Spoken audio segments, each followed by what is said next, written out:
Bien, muy buenas tardes a quienes están hoy día con nosotros presentes y también a quienes están conectados. Este seminario es un seminario híbrido, así que tenemos parte del público en distintos lugares de Chile conectados. Es un gran placer para nosotros darles la bienvenida a la Universidad Austral de Chile, en la Escuela de Derecho de Puerto Montt. Y solamente mi rol es presentarles a nuestro invitado, un invitado realmente de lujo. Eh, Les presento entonces a Ramón Ragués y Vallés. Ramón es catedrático de Derecho Penal de la Universidad Pompeu Fabra.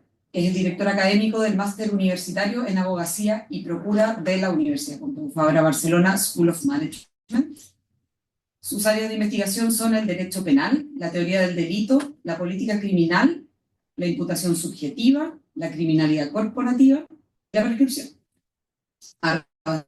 En la State University of New York Law School y en la Universidad de Bonn, y ha publicado y traducido numerosos artículos científicos, libros y capítulos. Sin más, entonces, dejo con ustedes a Ramón para que nos dé su conferencia.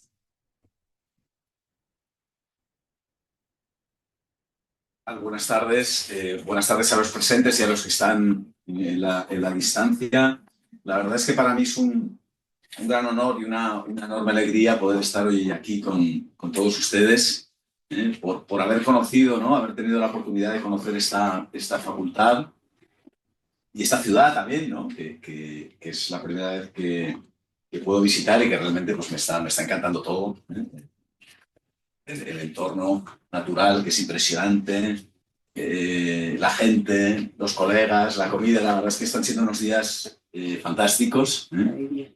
Y bueno, espero que sea, ¿no? Pues el inicio de futuras colaboraciones acá, allá, en fin, ¿no? Que sea pues, una primera oportunidad pues, para conocernos y para colaborar en el futuro, ¿no? Particularmente, pues estoy muy admirado, ¿no? Del claustro de profesores, que realmente en el poco tiempo que hemos podido compartir, pues hemos tenido conversaciones pues, sumamente interesantes, ¿no? Con el interés también que a veces supone la disciplinariedad, ¿no? Porque es cierto que, bueno, cuando uno, a mí me sucede en mi facultad, ¿no? Nos juntamos penalistas, solo estamos ahí los penalistas y a veces eso nos lleva a ignorar otras perspectivas muy interesantes de otras disciplinas cercanas y muy relacionadas, ¿no? A mí a veces me sucede con los alumnos, ¿no? Me dicen, yo quiero penal y solamente penal, ¿no? Solo quiero penal, no quiero saber nada de nada más.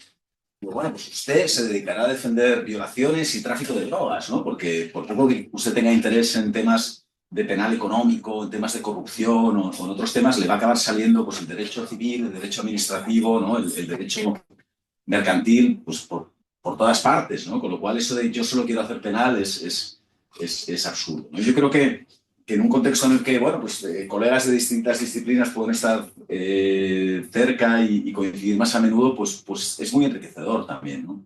Y bueno, la verdad es que quedé muy gratamente impresionado, ¿no? Aparte, por supuesto, del trato y de la simpatía, por el claustro de profesores y realmente, bueno, pues eso es un motivo más pues, para en fin, un poco exhortarnos todos a que esto solamente sea pues, una primera oportunidad y que pueda haber más colaboraciones en él.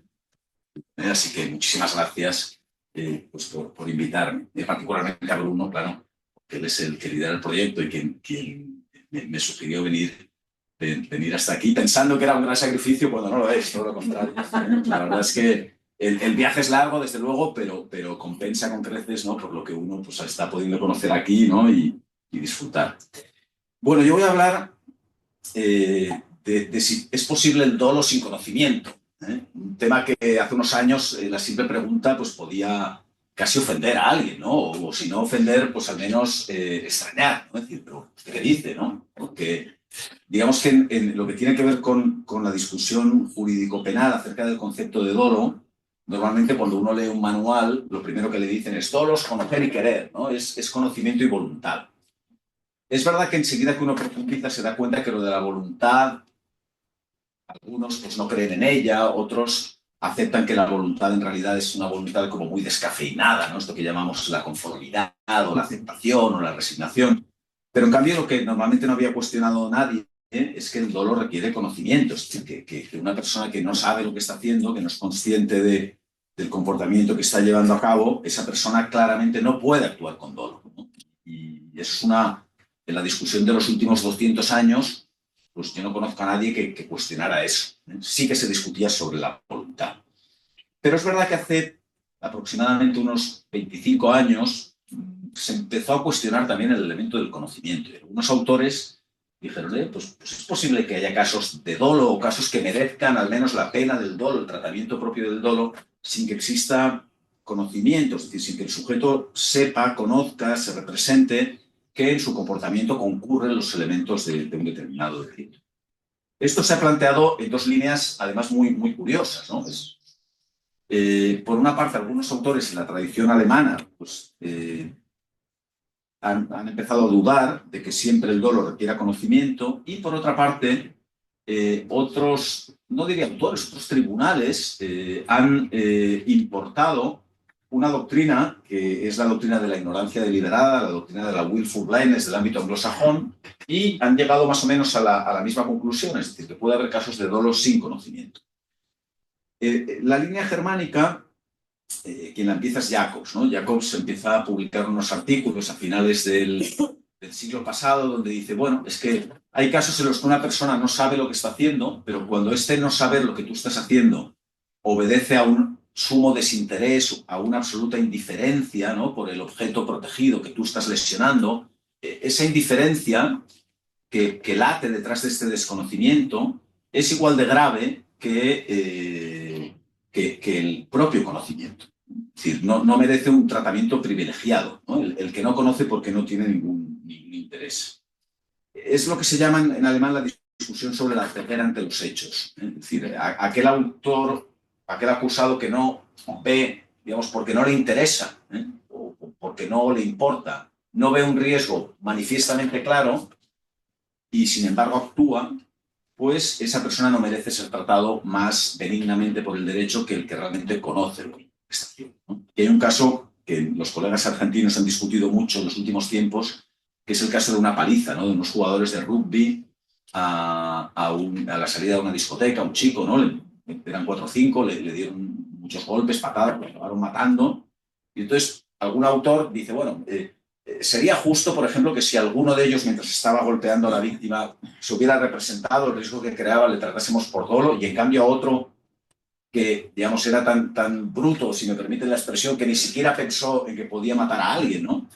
A este, en cambio, no lo castigáramos por dolo. Evidentemente que hay problemas probatorios, ¿no? De esto podemos hablar también, la cuestión probatoria, pero supongamos que se llega a probar que uno, mientras golpeaba, se daba cuenta de lo que hacía y el otro no, porque bueno, es una persona tan poco sensible que ni siquiera pensó, ¿no?, en crear un riesgo para otro. Merecería que le tratáramos con mayor benignidad, por así decirlo, y algunos autores dicen no, merecen ser tratados todos igual porque el riesgo es muy evidente, lo tienen delante de ellos, y casi a veces es peor no darte cuenta de un riesgo tan grave y actuar de todos modos que darlo, ¿no? Eso que nos ha llevado hasta las últimas consecuencias es un autor argentino también, que es Gabriel Pérez Barberá. Gabriel Pérez Barberá tiene una obra que es del año 2011 sobre el dolo eventual, una obra monumental, donde él desarrolla una teoría enteramente objetiva del dolo. Yo creo que es el más coherente en proponer un dolo objetivo, quiere decir un dolo sin conocimiento, ¿no? Si tú lo que tienes delante de las narices es un riesgo muy obvio, no puedes decir que no lo viste, ¿no? O no importa que no lo vieras, Yo no voy a hablar tanto de esta línea, ¿no?, sobre la que, por cierto, ha trabajado mucho Bruno Rusca, ¿no?, en un trabajo que he tenido la oportunidad de leer y que me parece un resumen maravilloso, ¿no?, del estado de la cuestión, sino que voy a tratar más la otra línea que tiene que ver con la ignorancia deliberada de origen anglosajón. Esta teoría de la ignorancia deliberada en el ámbito anglosajón es un caso además muy curioso. Es una especie de injerto de una categoría, de una figura, ¿no?, del mundo del common law angloamericano, que por una serie de razones que ahora veremos, hemos tomado del mundo angloamericano y la hemos transportado, la hemos injertado en sistemas jurídicos de tradición germánica. Una cosa muy curiosa. Es El problema es si ajusta bien o no ajusta bien esta categoría, ¿no? Y esto es lo que me gustaría desarrollar fundamentalmente en la ponencia. Vamos a explicar dos cosas del origen de esta doctrina, ¿no? Como ustedes saben, el derecho anglosajón, el common law, tradicionalmente no estaba codificado. Ellos no tenían códigos ni leyes, ¿no? Y ya en el siglo XIX, en Inglaterra y luego en Estados Unidos, algunas resoluciones judiciales entendían que el no querer saber, aquel sujeto que no conoce porque no quiere, es igual de culpable que aquel sujeto que sabe lo que está haciendo.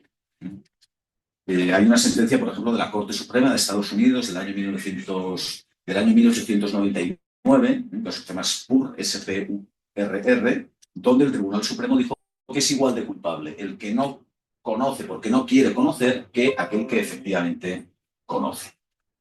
Esta idea, ¿no?, que la ignorancia deliberada, o como dicen ellos, la willful blindness, merece ser tratada igual que el conocimiento, tiene un cierto recorrido a lo largo de todo el siglo XX y de algún modo se convierte en algo muy popular en los años 60 y 70 del siglo pasado a raíz de casos de tráfico de drogas. Empiezan a darse casos en los que hay un individuo, por ejemplo, que es detenido transportando droga en una maleta o en un auto y él sabe, ¿no?, pues porque, ¿no?, el leading case, que es un caso que se llama Jewel, él sabe que porque le pagaron por transportar un auto, ¿no?, de México a Estados Unidos. Bueno, él no preguntó por qué a quien le pidió que hiciera ese encargo, pues exactamente qué había en el auto, por qué tenía que transportar esa droga. La cuestión es que la policía le detiene, registran el auto y encuentran en un compartimento, creo que son 100 libras de marihuana, ¿no? Y entonces el señor dice, bueno, yo no sabía muy bien exactamente cuál es el motivo del encargo, tampoco pregunté, tampoco quise saber.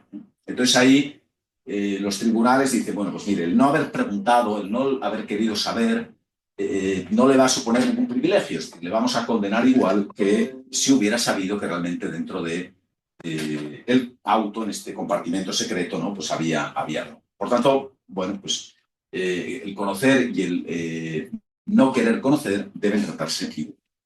Lo que pasa es que tenemos que ser conscientes, y esto es importante para entender toda esta discusión, y es que la división entre dolo y culpa no rige en los modelos del common law. Los modelos del common law tradicionalmente no tenían un sistema cerrado de esto que llamamos nosotros la imputación subjetiva, ¿no?, esto que ellos llaman la mens rea, sino que era un sistema muy casuístico, casi previo a lo que sería nuestra codificación. Cada delito tenía sus elementos subjetivos, ¿no? En fin, una situación bastante caótica. Esto en Estados Unidos empezaron a ordenarlo con el Código Penal Modelo. Con el Código Penal Modelo, a mediados del siglo pasado, dijeron, bueno, esto que tienen los ingleses, ¿no?, es un desastre, no se entiende nada. Entonces, vamos a hacer una construcción bien hecha de un modelo de mens rea, de imputación subjetiva, distinguiendo entre 4 categorías de imputación subjetiva, ¿no? La intención de... lo que llaman ellos la recklessness, que vendría a ser como el dolo eventual, es decir, la temeridad, ¿no?, la grave temeridad, el que sabe que lo que está haciendo es muy peligroso y aún así actúa, y los casos de negligencia, que vendrían a ser nuestra culpa, ¿no? Entonces, esto va al Código Penal Modelo. El Código Penal Modelo, como imagino que conoce la mayoría, no es un texto normativo, pero ha sido muy influyente, ¿no?, porque ha sido tomado como modelo precisamente, ¿no?, para las reformas de muchos estados, y la verdad es que ha tenido mucho éxito en esta parte, ¿eh? En otras partes del modelo no tanto, pero en esta parte ha tenido mucho éxito en Estados Unidos. Claro, ¿qué sucede en estos casos de tráfico de drogas? En estos casos de tráfico de drogas nos encontramos con delitos que normalmente requieren conocimiento. En el derecho federal, los delitos que regulan el tráfico de drogas dicen que comete el delito de tráfico de drogas el que, con conocimiento de que está transportando droga, pues acepta llevar a cabo esta conducta o acepta trasladar la droga, etcétera, etcétera. En estos casos, los tribunales empiezan a decir, bueno, pues no pasa nada, es decir, el requisito de conocimiento, en el caso de que no ha querido asegurarse, el que no ha querido abrir la maleta o el que no ha querido preguntar, son casos igual de culpables que los casos de conocimiento y han seguido aplicando la teoría hasta el día de hoy. De hecho, en el año 2011 hubo una sentencia de la Corte Suprema donde 100 años más tarde o 110 años más tarde, la Corte Suprema dijo que la doctrina de la ignorancia deliberada rige en el derecho de Estados Unidos. Por más que es verdad que la doctrina como tal no está en el Código Modelo. No hay una categoría en el Código Modelo que se llame la ignorancia deliberada. Pero, según el tribunal, el conocimiento, el requisito de conocimiento en aquellos delitos que lo exigen, queda satisfecho por el no querer conocer. Hay que tratar los dos casos igual.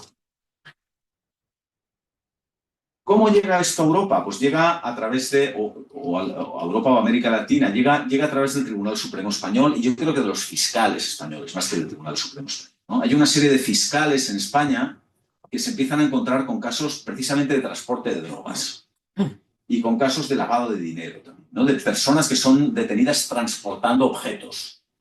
Y estas personas muchas veces se niegan a declarar, por ejemplo, ¿no? El señor que es detenido en el aeropuerto, llegando no sé, pues de algún país de América, con droga en la maleta, y no declara, por ejemplo.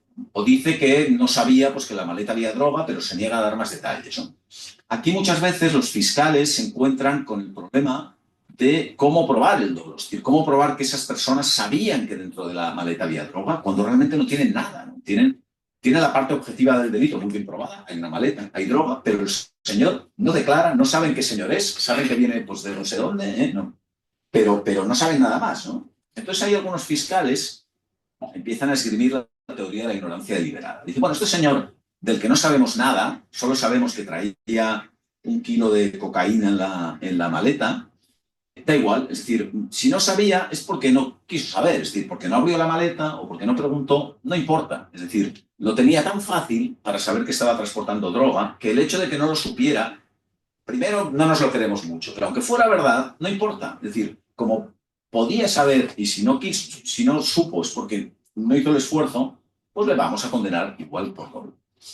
Esto, claro, es una teoría que en manos de los fiscales es una teoría muy agradable, por así decirlo, para un fiscal, ¿no? Porque te permite acusar por delitos dolosos rebajando las exigencias de la prueba del dolo.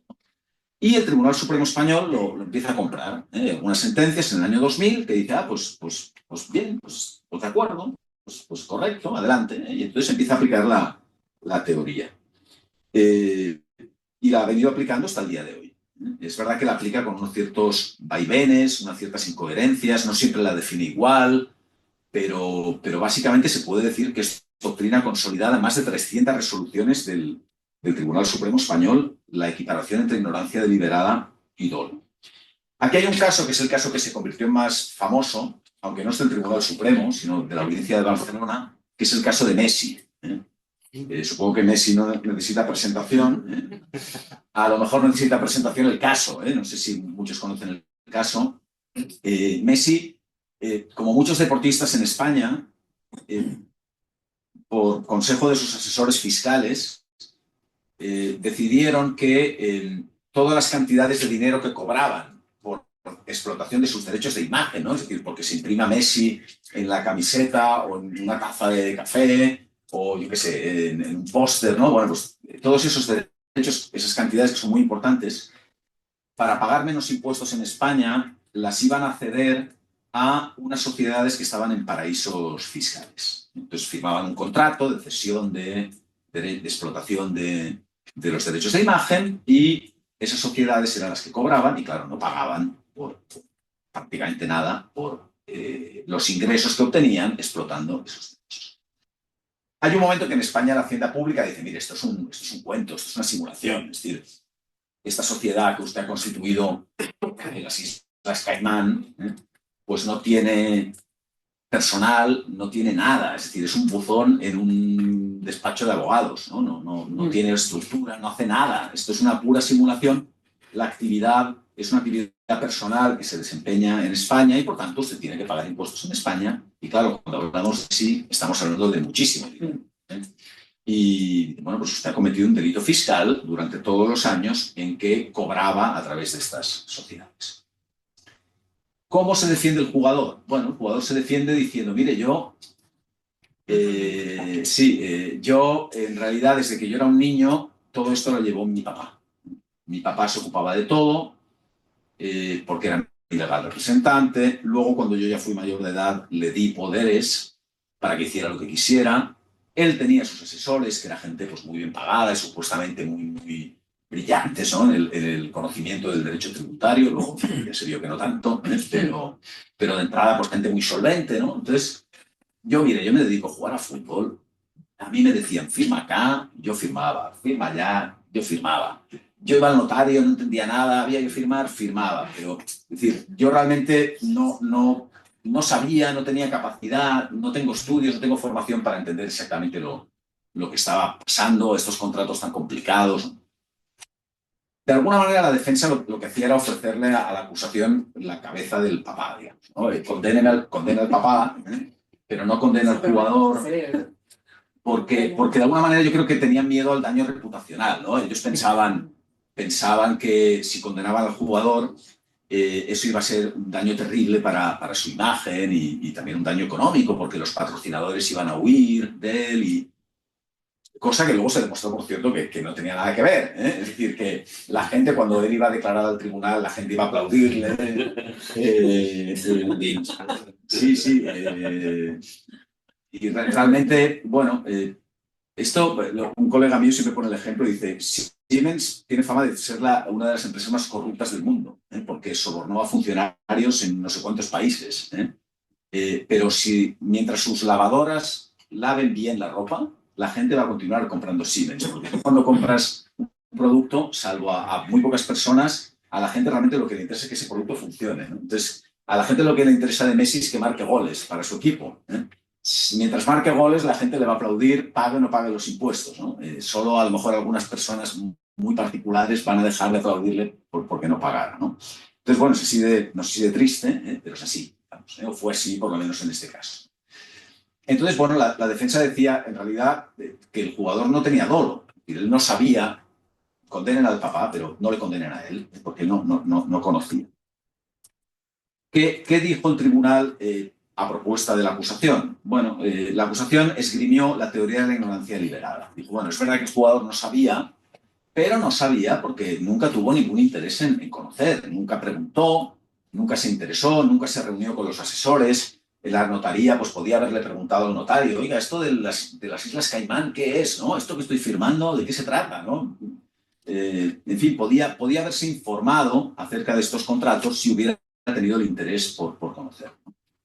Y el hecho de no haber mostrado este interés, de no haber tenido la inquietud por conocer exactamente qué es lo que estaba haciendo, según el tribunal, es igual de grave que el hecho de haber tenido el conocimiento. Es decir, valorativamente no merece un trato más benigno por parte del derecho y, por tanto, aunque sea cierto que no conociera esto, como es un desconocimiento atribuible al no querer conocer o al desinterés, pues merece ser condenado por dolo, y así sucedió. Es decir, ofrecieron la cabeza del papá en bandeja y se acabaron llevando la cabeza del papá y del hijo, claro, porque el papá había reconocido conocer todo, organizado todo, con lo cual fue condenado también el papá como cooperador, inductor, en fin. Esto, si se fijan, nos suena mucho a Jacobs también. Por más que se cite la ignorancia liberada, tiene un poco que ver con Jacobs, ¿no? El que no quiere saber porque no le interesa, porque no le importa, es igual de culpable que el que sí que conoce. Y tiene que ver con la ignorancia liberada. En realidad, las dos teorías tienen una base bastante común. Es de esas cosas que a veces suceden en nuestra disciplina y que uno piensa que en otras disciplinas no puede suceder, ¿no? Y es que, como durante mucho tiempo ha habido falta de comunicación entre el mundo germánico y el mundo, vamos a decir, jurídico angloparlante, aunque a veces puede pasar que ha habido teorías muy cercanas que se han ido construyendo y discutiendo en paralelo y hasta tiempos muy recientes pues no se han dado cuenta de que porque unos no leían a otros, de que realmente se parecían mucho las dos teorías, ¿no? Bueno, lo cierto es que a partir de este caso y otros parecidos, pues el Tribunal Supremo Español, los tribunales españoles empiezan a aplicar esta doctrina ya no solamente a los casos de transporte de objetos, sino también a los casos, por ejemplo, de firmas de contratos, pues sin fijarse muy bien, ¿no? Fue acusada, finalmente absuelta, pero fue acusada por ignorancia deliberada también la hermana del rey de España. Esta señora, la infanta Cristina, era socia al 50% de una simulada, según Hacienda, por motivos fiscales, y ella firmaba las actas de las juntas donde se aprobaban las cuentas y aprobaba las cuentas de la compañía sin preguntar nada, pues porque decían que confiaban en el esposo, que era el que gestionaba todo, ¿no? Y ahí fue acusada por ignorancia deliberada, es decir, por no preguntar antes de firmar. Lo que pasa es que, bueno, por otras razones más de tipo objetivo no la condenaron finalmente. No por el tema de ignorancia deliberada, sino por otra cuestión, ¿no? Pero bueno, lo cierto es que la doctrina pues, ha tenido éxito y, como digo, se aplica con bastante generosidad por parte de los tribunales. Lo que pasa es que, a mi juicio, se aplica de una forma a veces bastante arbitraria. Quiero decir que en según qué casos, por ejemplo, como este de Messi, ¿no? Pues el tribunal la aplica, pero luego nos encontramos con otros casos no tan distintos que tienen que ver con administradores formales de sociedades, testaferros, o gente que firma sin saber muy bien lo que firma, a los que se absuelve y dice, bueno, no, pero este era el testaferro, esta persona realmente no sabía, ¿no? Entonces, no se les condena en otros casos, ¿no? Con lo cual, uno de los grandes problemas de esta teoría es que, bueno, uno no sabe muy bien cuándo la van a utilizar o cuándo no. Y eso, desde luego, es problemático, ¿no? Que una teoría se utilice de modo selectivo, por parte de los tribunales, ¿no? En el ámbito académico, la verdad es que no ha sido muy bien recibida.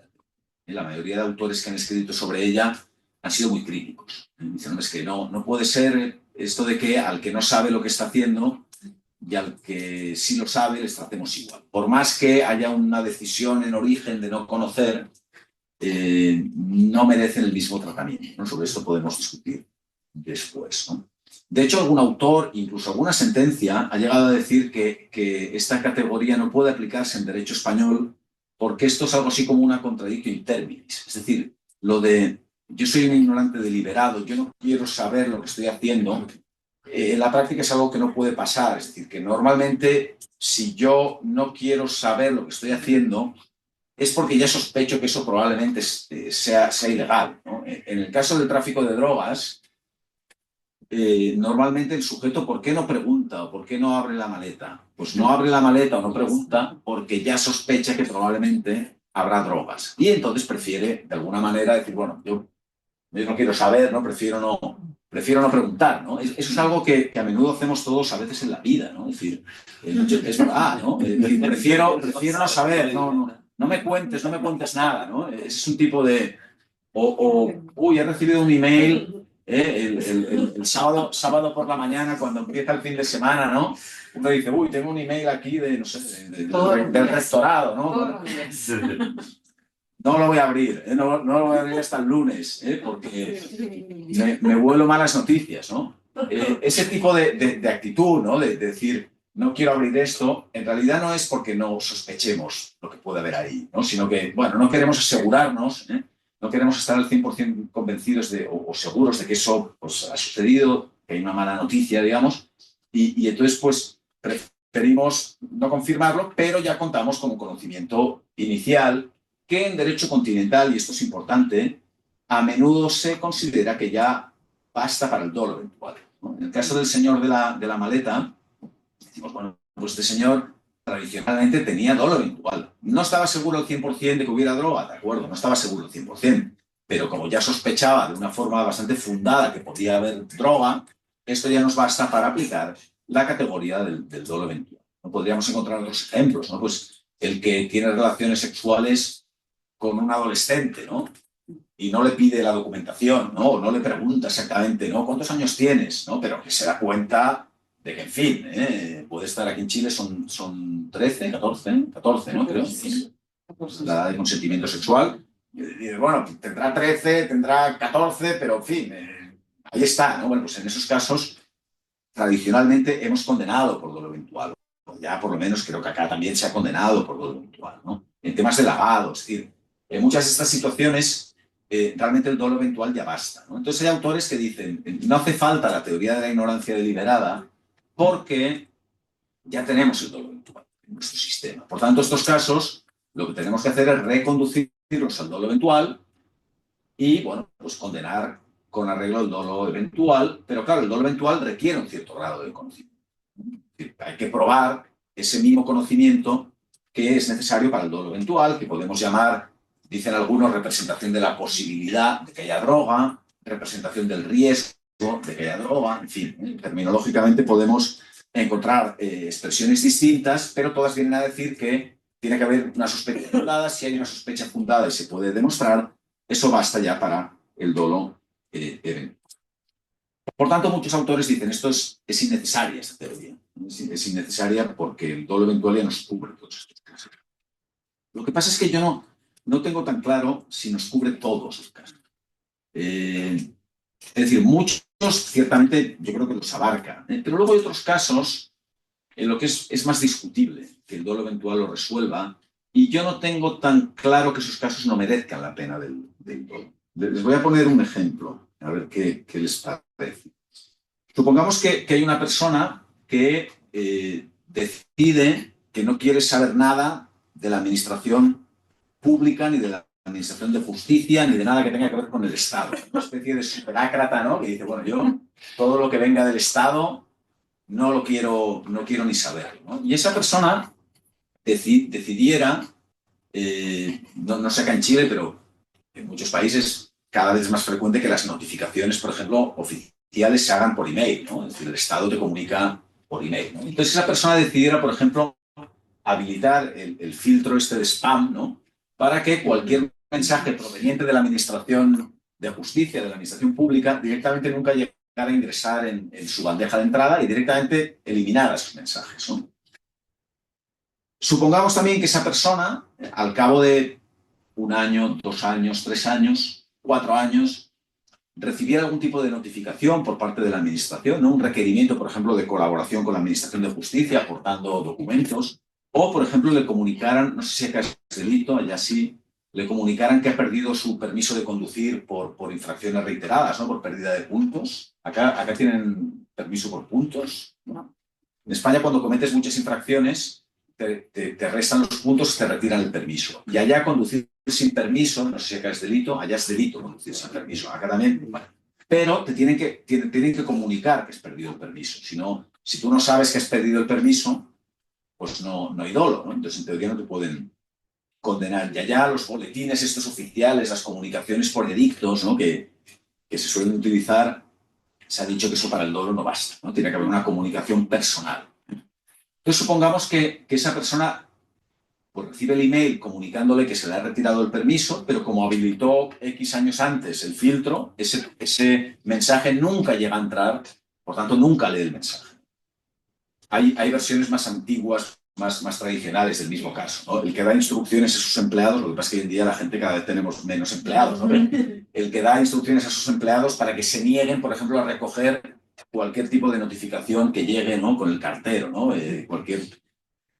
Claro, esas personas que nunca llegan a ser notificadas y que realmente no tienen conocimiento de que, bueno, pues tienen una obligación pues, de no conducir o de aportar documentación, etcétera, y que no llegan a conocerlo, realmente merecen ser mejor tratadas por el derecho penal que quien efectivamente sí conoció eso. Es decir, imagínense, ¿no? El acusado que comparece ante un tribunal dice, oiga, usted no sabía que le habían retirado el permiso, ¿eh? Y el señor dijera, no, yo no sabía que me... Como todo lo que viene de la administración no me interesa, directamente no leí el mensaje. Imaginemos que esto lo dice alguien delante de un tribunal, ¿no? Ese tribunal le va a tratar más benignamente, merece ser tratado más benignamente, el que se organiza para que no le llegue cierta información, ¿no? Bueno, pues yo ahí la verdad es que tengo mis dudas, ¿no? Esto podemos discutir si tiene que ser así o no, pero yo creo que en todo caso merece dar una vuelta. Claro, ahí el dolo eventual no nos resuelve estos casos. Porque decir, no, es que este señor, cuando 3 años antes le dijo a los empleados, oiga, ustedes no recojan notificaciones, o 3 años antes puso, ¿no?, la dirección de correo electrónico de la administración en el filtro de spam, ese señor ya sabía que 3 años más tarde le iban a retirar el permiso y por tanto ya estaba sospechando. Yo creo que eso no lo podemos sostener, ¿no? A lo mejor 3 años antes ese señor todavía no había ni siquiera cometido las infracciones que dieron lugar a que le retiraran el permiso, ¿no? Es decir, que realmente decir que siempre que alguien no sabe lo que está haciendo es porque sospecha que puede estar haciendo algo ilícito, en muchos casos va a ser verdad, pero en otros casos no necesariamente tiene por qué.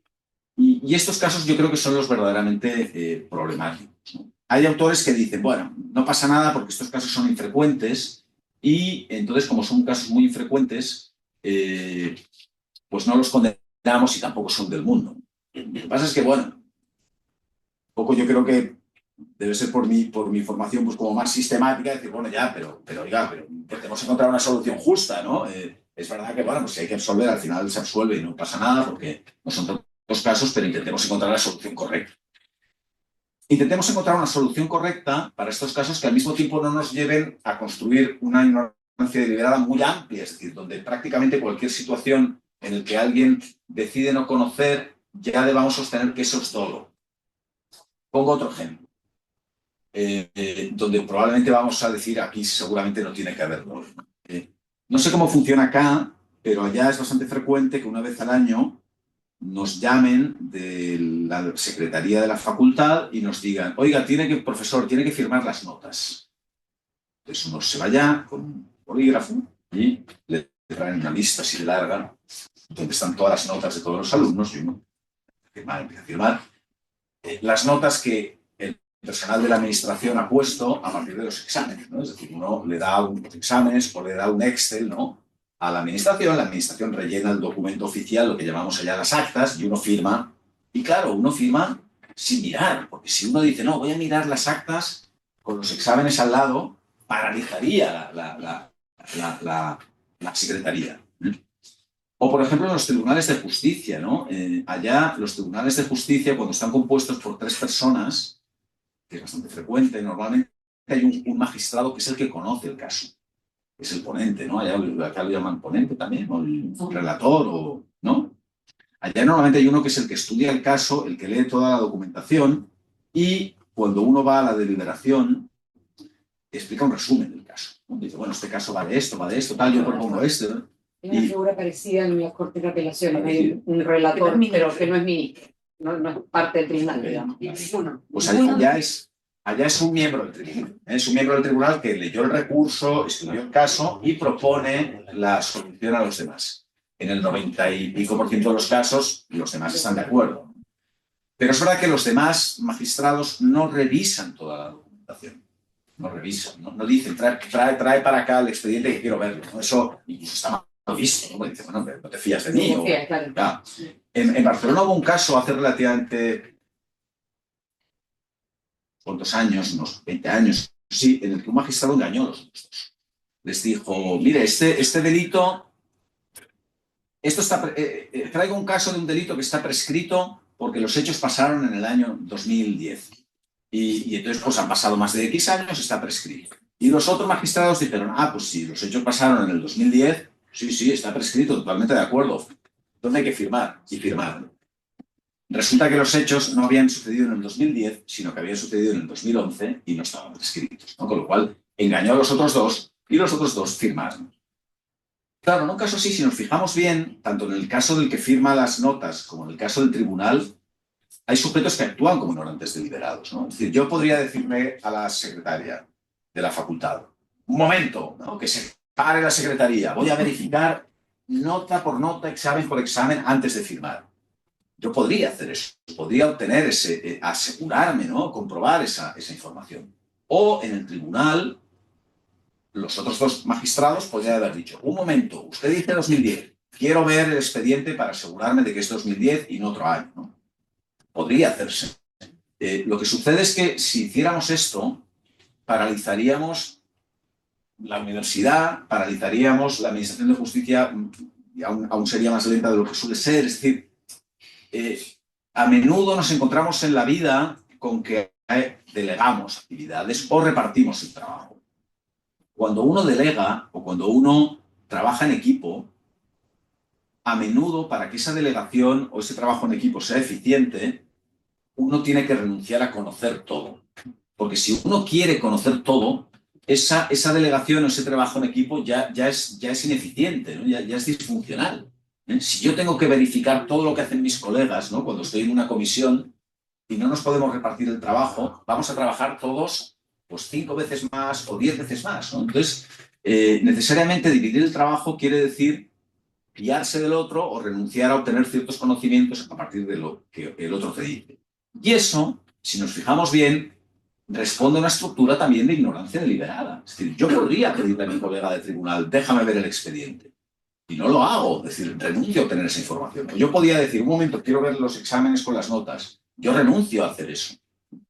Alguien me podría decir, si fuera muy estricto, esto es ignorancia deliberada. Bien, debemos condenar, si hay una prevaricación, debemos condenar a los otros miembros del tribunal, o en el caso del profesor, que imaginemos que alguien cambia una nota, ¿no? Y pone una nota incorrecta, deberíamos decir, esto es una falsedad documental, por ejemplo, ¿no?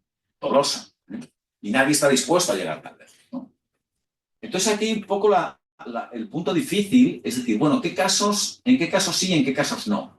Es decir, ¿en qué casos la ignorancia deliberada nos parece algo razonable, algo que es necesario para poder trabajar en equipo, ¿no? Delegar, etcétera? Y en qué casos, en cambio, la ignorancia deliberada nos parece igual de grave que el dolo, ¿eh? Y por tanto no estamos dispuestos a aceptar como excusa el yo no sabía, pues, por una razón o por otra. Bueno, aquí hay un autor en Estados Unidos que a mí, de todos los que he leído sobre el tema, me resulta particularmente interesante, que es un autor que se llama David Luban. Él tiene un artículo en el que dice, bueno, dice ignorantes deliberados, dice, hay de dos tipos. Dice, por un lado está lo que él llama los avestruces, ¿eh? Y por otro lado están los zorros.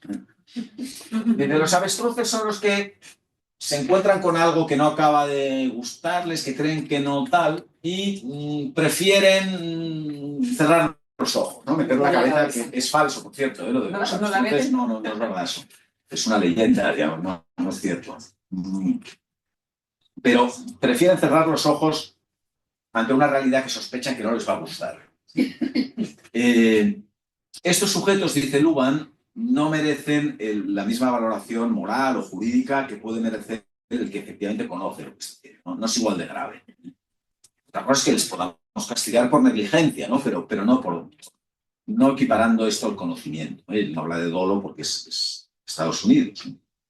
Y en cambio, dice él, hay otros sujetos que a través de la ignorancia deliberada construyen como una especie de estrategia para conseguir aquello que pretenden y al mismo tiempo tener una excusa para el caso en que se les pida responsabilidad, poder decir, no, yo no sabía, ¿no? Es decir, poder invocar el error, es como una especie de error prefabricado o un error creado artificiosamente, real porque no hay conocimiento, pero en el que yo consigo un poco hacer lo que quiero y al mismo tiempo poder alegar en mi descargo el desconocimiento. Yo creo que esto es lo que sucede en el caso del filtro de spam, ¿no? O del que le dice a los empleados no recojan notificaciones. Este sujeto, en el fondo, lo que quiere es hacer, pues eso, continuar conduciendo o no colaborar con la justicia, etcétera, y además, poniendo barreras para obtener la notificación, en el fondo lo que consigue es que si la acusan, podrá decir, yo no sabía, no tenía dolo, no me llegó la notificación, ¿no? Yo creo que estos casos merecen ser tratados como casos de dolo, aunque no haya conocimiento.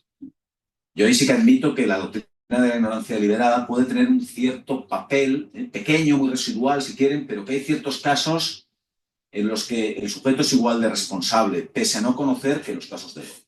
Y son estos casos, digamos, de los zorros, ¿no? De los que habla Luban. Y en cambio luego están los otros casos, los avestruces. Yo lo de los avestruces lo ampliaría también a los casos de los que no habla Luban, pero yo creo que también están ahí, que son los casos de delegaciones razonables o de reparto de trabajo razonable, es decir, en que tú realmente no verificaste la información, pero porque el verificar la información haría que esa tarea fuera ineficiente, ¿no? Entonces, bueno, pues sencillamente no tienes capacidad de comprobar todo en la vida y se te escapó, ¿no? O te engañaron, o te colaron, ¿no? Pues una nota incorrecta o una sentencia incorrecta. Yo creo que en estos casos hay ignorancia deliberada en el sentido de que el sujeto no indagó, no obtuvo todo el conocimiento sobre lo que estaba haciendo, pese a tenerlo a su alcance, pero como no existe esta especie de voluntad de construirse artificiosamente una excusa, yo creo que ahí no es correcto tratar estos casos como casos de dolo. Además, hay un principio general en derecho penal que tiene que ver con la idea, que lo vamos encontrando además en muchas eximentes, por así decirlo, de que nadie se puede beneficiar de aquellas eximentes que provoca de manera artificiosa o de manera intencionada, si digamos así, ¿no? Por ejemplo, en la legítima defensa decimos, quien provoca a otro para que le agreda no puede invocar legítima defensa. O en el estado de necesidad decimos, quien se pone a sí mismo voluntariamente en una situación de necesidad, luego no puede invocar la eximente de estado de necesidad. O ya no estamos en causa. Borracha para cometer un delito, no puede. Es algo parecido en el caso del error, ¿no? Es decir, quien se provoca a sí mismo un error para conseguir hacer aquello que quiere y luego poder invocar falta de dolo, pues no merece que se le aplique esa eximente. Y por tanto, bueno, sería una plasmación de ese principio en este tipo de casos, ¿no? ¿Qué sucede en el caso de Messi, ¿no? Por volver al ejemplo, ¿no? Bueno, yo creo que en el caso de Messi probablemente estemos ante un supuesto de delegación. Es decir, el jugador realmente no tenía ni la capacidad ni los conocimientos, ¿no? Para saber exactamente qué es lo que estaba firmando. Entonces, bueno, seguramente es un caso de delegación. Podemos pensar que realmente sí sabía, ¿no? Pero bueno, pero eso hay que probarlo. Es decir, si al final el tribunal considera que no se ha probado que el jugador sabía, pues como es un caso de delegación en el padre y en los asesores, yo ahí veo difícil sostener en el caso de Messi que hubiera una voluntad de construir artificiosamente o fraudulentamente una excusa o una eximente basada en la idea de error o de desconocimiento, ¿no? Con esto quiero decir también que una doctrina de la ignorancia deliberada bien aplicada es muy exigente para la acusación. Es decir, los fiscales, por ejemplo, en España y los tribunales que aplican esta doctrina la utilizan a veces como un atajo, ¿no? Para conseguir condenas fáciles por delitos dolosos. Dice, bueno, podía abrir la maleta, no abrió la maleta, ignorancia deliberada, dolo, ya está, no tengo que probar el conocimiento. Muy bien. O en el caso de Messi, podía preguntar, no preguntó, ignorancia deliberada, dolo en el delito fiscal.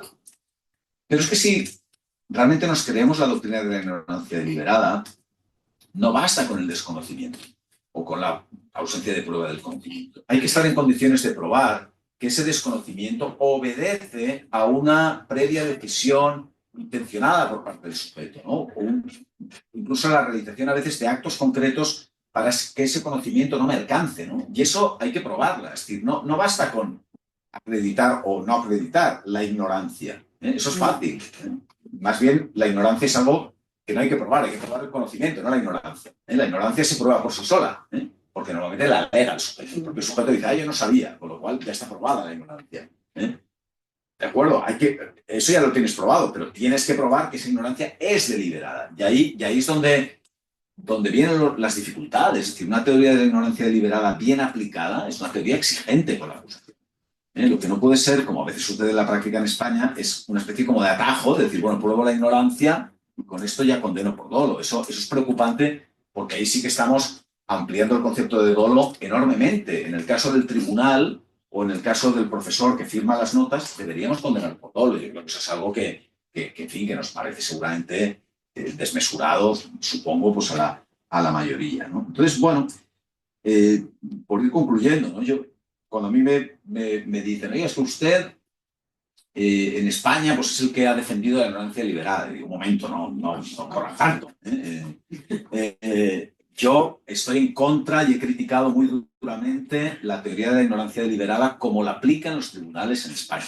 Eso es decir, no, tenía el conocimiento a su alcance y por tanto como tenía el conocimiento a su alcance y no se informó, dolo. Yo creo que eso es despropósito en muchos casos y lleva a una ampliación del dolo injustificable. Pero al mismo tiempo es verdad que admito que en ciertos casos muy concretos, con unos requisitos muy determinados y con unas exigencias muy particulares, puede haber ciertos casos de desconocimiento que merecen ser tratados como dolo, ¿no? Esto, claro, nos lleva, la simple admisión de que estos casos pueden existir, nos lleva efectivamente a replantearnos algunas cuestiones pues, que tienen que ver con nuestra teoría de la imputación subjetiva, ¿no? Y probablemente, ¿no? Pues esto ya excedería del objeto de la charla de hoy, ¿no? Pero es verdad que si admitimos que puede haber algunos casos de dolo sin conocimiento, pues, en fin, tal vez deberíamos repensar un poco algunos aspectos de nuestro sistema de imputación subjetiva, que por cierto es un sistema bastante pobre. Es decir, cuando uno ve cómo tienen regulada la mens rea, ¿no? La imputación subjetiva en el derecho penal angloamericano, pues realmente se da cuenta que es un sistema mejor, un sistema más rico, ¿no? Nuestro sistema es dolo culpa, blanco o negro, ¿no? Cuando la vida está llena de grises, ¿no? Y entonces esos grises, de alguna manera, nuestro sistema nos obliga a reconducirlos al blanco o al negro. Y decir, oiga, es que esto no es blanco ni es negro, es que es gris. Deme una categoría conceptual gris para colocar en ella los casos grises. En Estados Unidos, por ejemplo, tienen el gris, ¿no? Que es la recklessness. Nosotros no la tenemos, ¿no? Porque el dolo eventual, al fin y al cabo, es dolo. La ignorancia deliberada, si se admite, pues se trata como dolo también, ¿no? Entonces, yo creo que necesitamos, sería muy conveniente construir esa categoría, ese gris, ¿no? Hay un artículo muy interesante en una revista de la Universidad de Oxford de un profesor australiano. ¿Eh? No, un profesor que se llama Taylor. No sé si es muy conocido. Este señor australiano se fue al Max Planck Institute porque le dijeron que en Alemania se hacía el mejor derecho penal del mundo. Y entonces el señor australiano aprendió alemán y se fue al Max Planck Institute y empezó a leer toda la bibliografía sobre la teoría de la imputación subjetiva de raíz alemana, ¿no? Y todas las teorías esas del dolo eventual que manejamos habitualmente. Entonces el artículo es muy simpático porque acaba diciendo, bueno, es verdad que la ciencia penal alemana es muy potente, ¿no? Pero precisamente en todo lo que tiene que ver con la mens rea, dice, no creo que tengamos mucho que aprender de los alemanes, ¿no? Y yo creo que lo que dice él de los alemanes se hace extensivo a nuestros sistemas, ¿no? Esta división entre dolo culpa es muy simple, abarca bajo el mismo paraguas casos de gravedad muy diversa.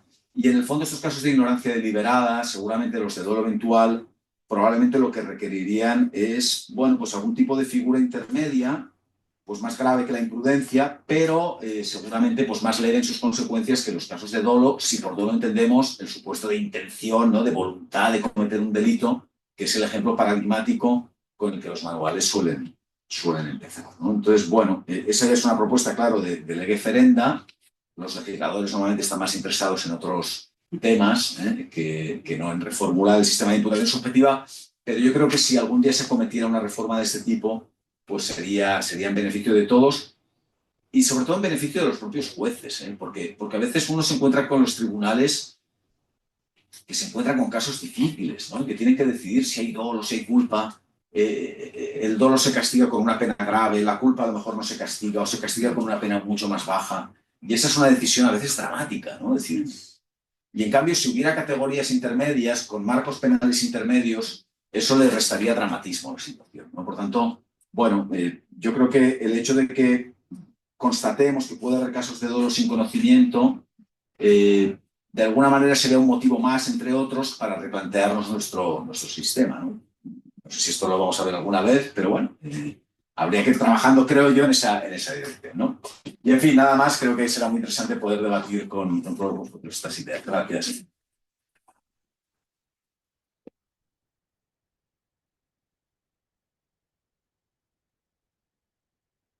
Gracias, Ramón. Me gustaría darle la palabra a nuestros asistentes, a ver si alguien tiene alguna pregunta o comentario. Yo ya tengo algunas en la cabeza, pero prefiero darle la palabra primero a ustedes. Yo. Por favor. Patricia Yacaban, mucho gusto. Yo soy fiscal aquí en la zona. A mí me interesó cuando hablaba acerca de las condenas que se lograban en el sistema penal español, la labor de los fiscales, pero me surge la duda de cómo ellos describen en la descripción fáctica, ya, el hecho que después se va a sancionar o se sanciona tomando en cuenta esta teoría de la ignorancia deliberada. ¿A qué me refiero?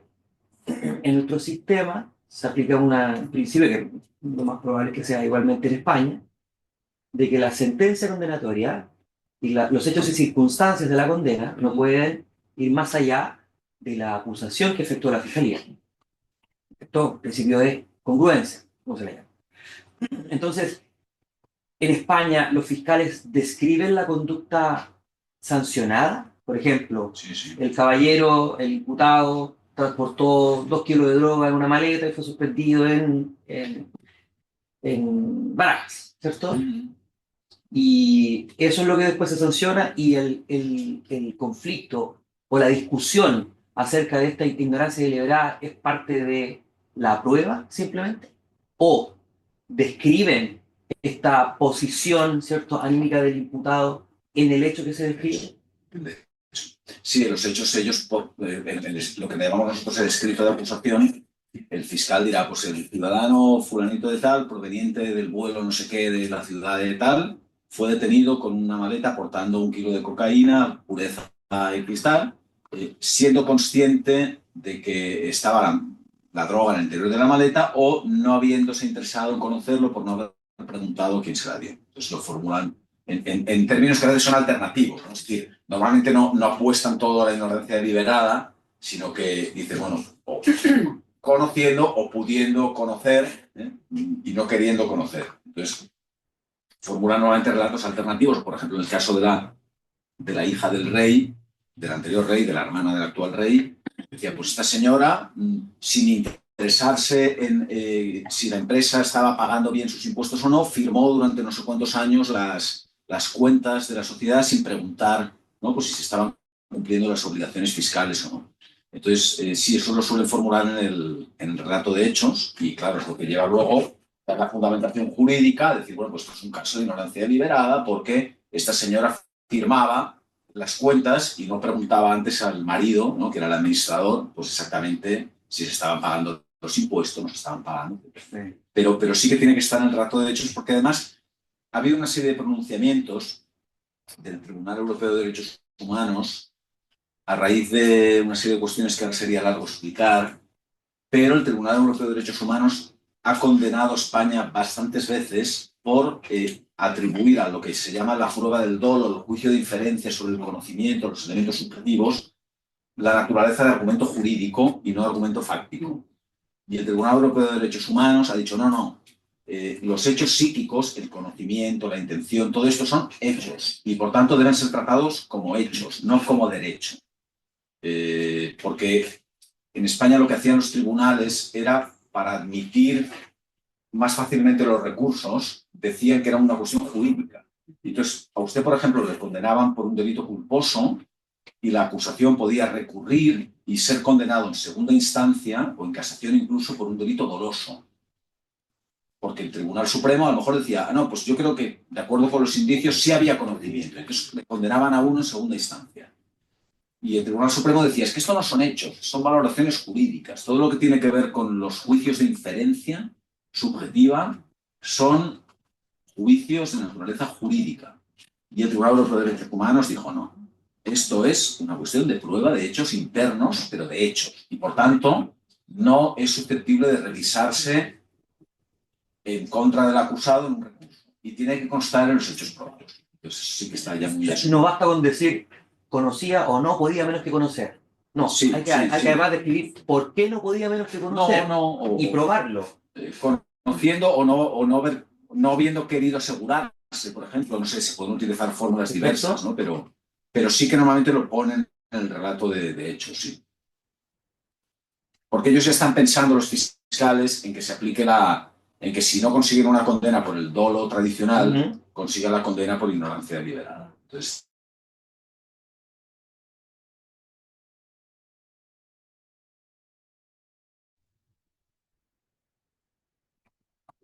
Profesor, bueno, Javier Calixto, igual trabajo en el Ministerio Público, soy fiscal. Yo quería preguntarle... decirlo, pero... No se siente intimidado, porque... Bueno, justamente en esa fase tenemos muchos casos de receptación de especies. ¿especies? Receptación de especies, es decir, mantención de especies que tienen origen ilícito, que pueden haber sido robados, tal. Ok, vale. Contrabando. No, se refiere de compra de objetos robados. La forma, digamos, del artículo justamente incluye una situación que dice o no pudiendo menos que conocerlo, el origen ilícito, o no pudiendo menos que conocerlo. Ya, es similar no necesariamente. Exactamente. Siempre hemos tenido dudas el alcance de eso. Algunos dicen que hay una presunción de conocimiento, otros decimos que tiene que ver con las circunstancias de la persona, en el caso concreto, incluso las personales. Entonces, aquí voy yo. A mi entender, digamos, la ignorancia deliberada va un poco relacionado con no creo menos que conocer las circunstancias. Pero, pero en esa prueba, y esa era mi pregunta, en esa prueba, ¿importa la situación de historia vital de la persona? ¿Por qué la duda? Porque yo sé que me parece por ahí hay una crítica, porque la persona en su posición puede tener una historia hacia atrás, que diga, no, es que esa persona con sus estudios, porque ha hecho estos viajes, tenía que lo menos que conocer, o bien, o bien lo puedo plantear de manera más objetiva, decir, no, esto no tiene que ver con la historia de la persona, tiene que ver con que yo pueda probar que en el caso de la persona armó, como usted dice, toda una especie como a mí se me escena ahí para que efectivamente la persona que una situación de no sabe. No sé si se entiende Sí, la sí, sí, consulta. sí.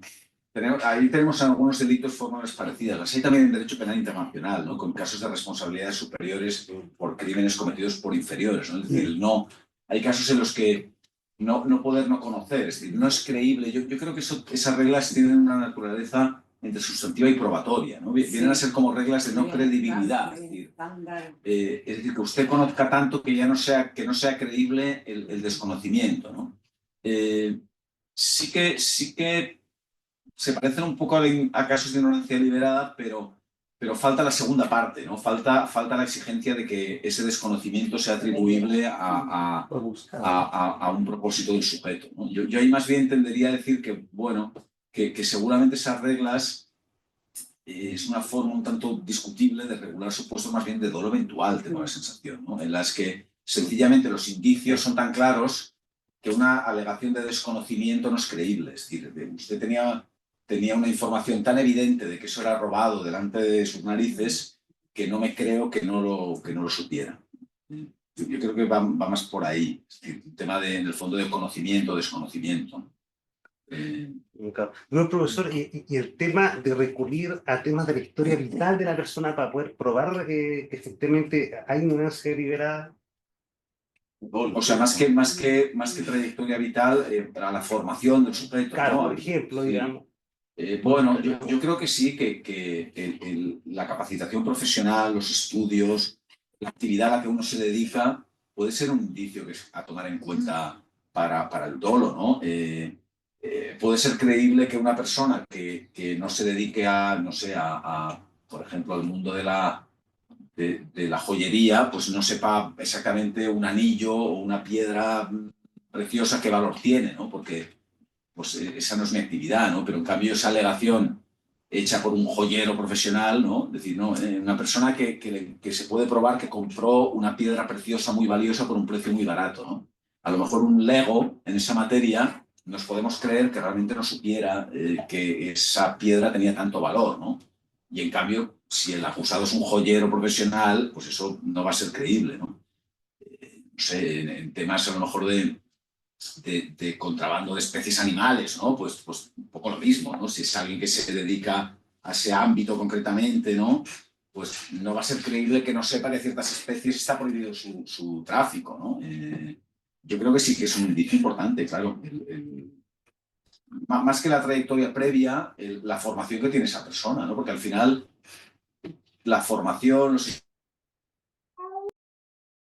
estudios, lo que nos aportan son conocimientos. Entonces hay conocimientos que no es creíble que alguien que ha alcanzado una capacitación no tenga. ¿Hay alguna? Hay varias más todavía. Sí, es muy interesante el tema y la conferencia realmente. Bueno, sobre estas cuestiones probatorias que creo que son muy interesantes cuando hablamos de estados mentales, ¿no? Porque probablemente esta frontera entre lo normativo y lo fáctico tiene que ver con que también las inferencias fácticas suponen recurrir a reglas en algún sentido, ¿no? A generalizaciones, a máximas de la experiencia. Y entonces, claro, aunque estemos probando lo concreto, necesitamos criterios abstractos que tienen que ver con lo que ocurre en la generalidad de los casos. Entonces, probablemente la cuestión en esta hipótesis al que se refería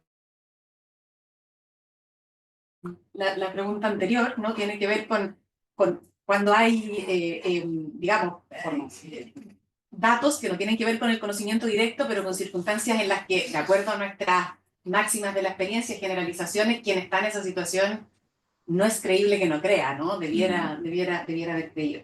Ahora, me pareció muy interesante también esta idea, ¿no? Como de las distintas hipótesis de mens rea en el derecho anglosajón, y como también una especie como de distinción de disvalores, ¿no? Que es algo que también estaba siempre en juego en la conferencia, ¿no? Aquí esto merece, parece que merece, tiene el mismo disvalor, ¿no? Entonces, pareciera que en los casos que serían justificados de ignorancia deliberada, el disvalor está asociado precisamente con una intención, ¿no? O sea, como que volvemos de alguna manera al dolo-intención, o sea, es como el elemento intencional del dolo, aunque aquí no se refiera al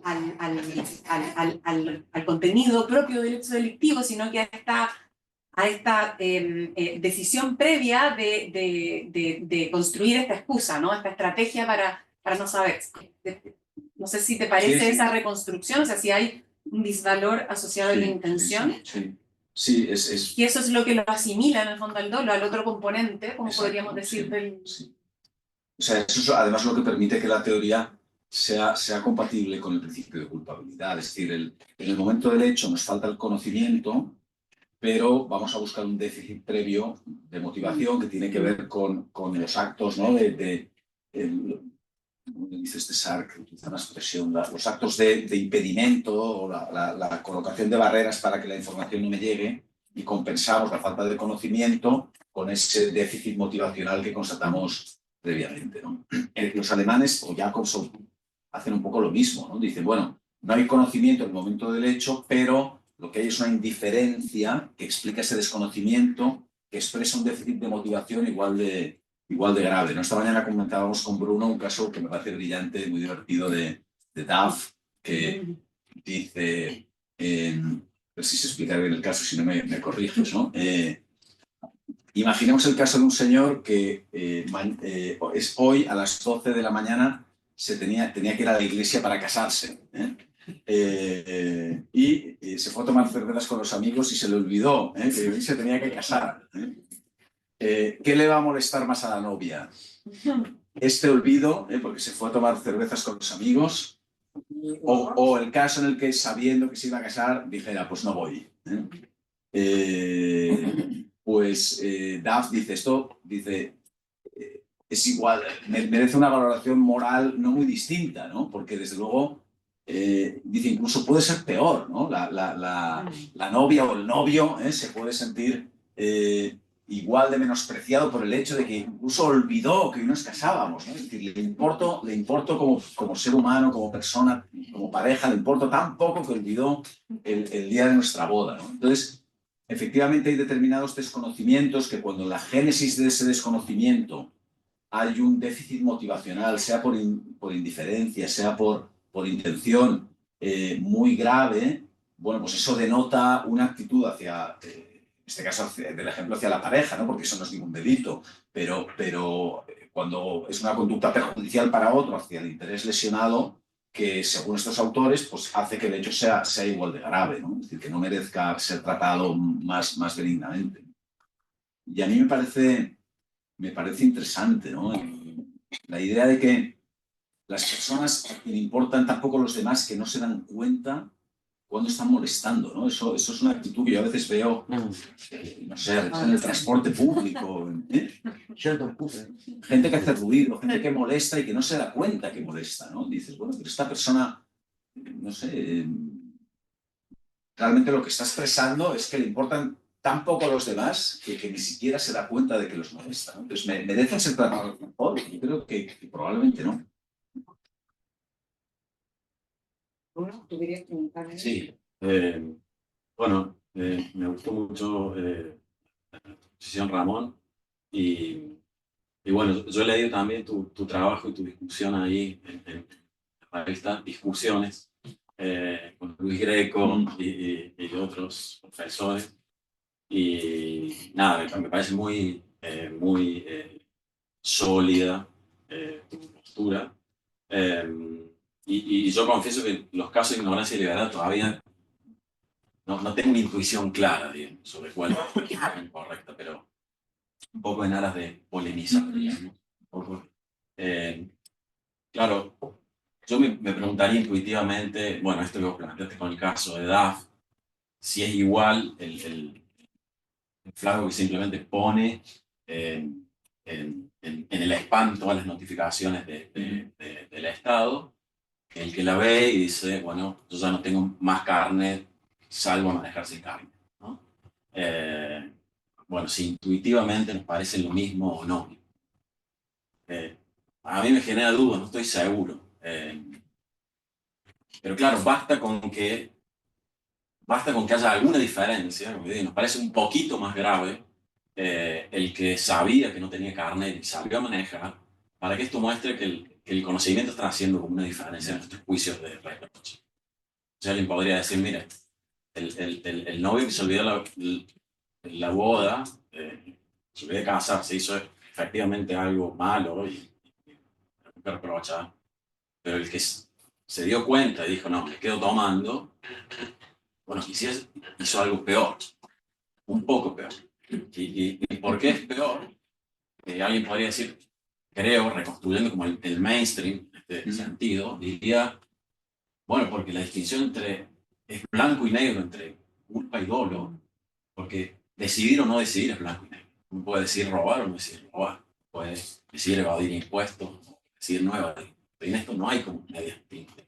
Entonces, quien decidió no ir a casarse o decidió conducir sin carne, hizo algo que es peor porque nuestras decisiones expresan nuestra agencia racional de una manera más intensa que nuestras creencias, que no son totalmente digamos, en el mismo sentido que nuestra decisión.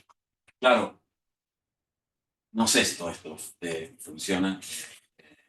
Me parece que es lo que alguien podría como oponer a la idea de que son lo mismo, ¿no? Yo estoy de acuerdo en que no son lo mismo. Lo que pasa es que, claro, tú me estás comparando casos de lo que sería un dolo directo, un conocimiento con certeza, por así decirlo, sobre la concurrencia de un elemento con los casos de ignorancia deliberada. Es decir, el que sabe seguro que hoy a las 12 me casaba y decide seguir tomando, o el que sabe seguro, porque abrió el email, que le han retirado el permiso y decide salir a manejar, ¿no?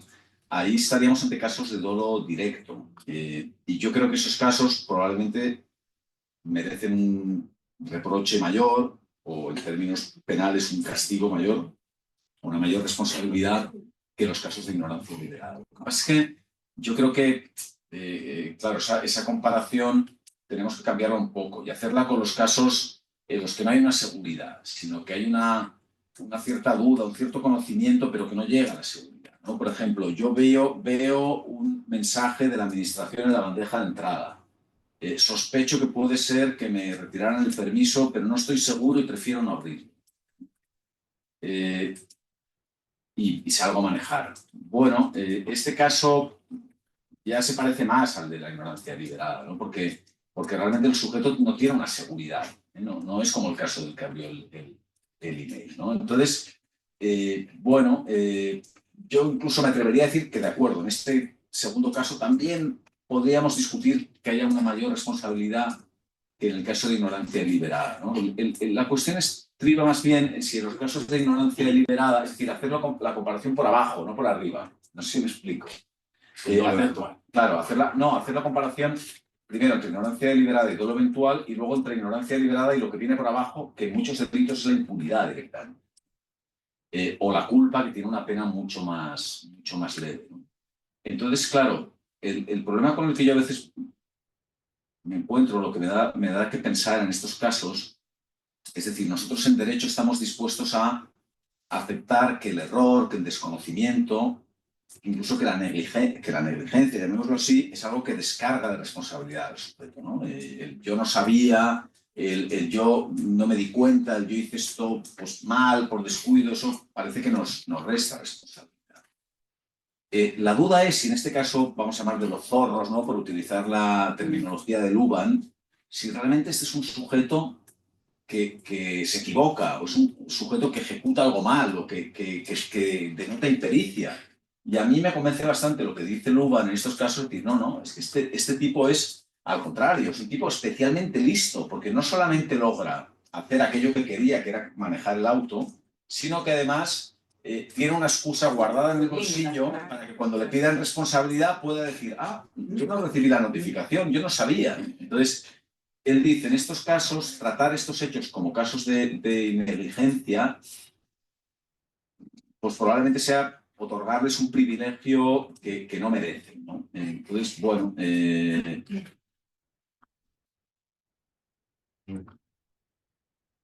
no me satisface tratarlos igual que los casos de conocimiento cierto, seguro, ¿no? Que yo sé seguro que me retiraron el permiso, porque hay una desobediencia muy consciente, muy evidente al derecho, pero tampoco me parece correcto tratarlos como casos de negligencia, es decir, que esto es un descuido que es por error. Entonces, claro, ahí yo he hecho falta, pues lo que decía, ¿no? Esa categoría intermedia o esas penas intermedias para colocar ahí todos estos casos grises, ¿no? Entonces, bueno, probablemente el caso de DAF pues sería un caso gris, ¿no? Si eso fuera delito, claro. Bien, las preguntas que yo tenía estaban muy en la línea de las que ya hicieron, así que no voy a alargar más la sesión. Te agradecemos muchísimo por la conferencia, me pareció casi ver los cerebros funcionando del público y dando vueltas a las tuercas, así que creo que estábamos todos muy dándole vueltas al temas que tocaste.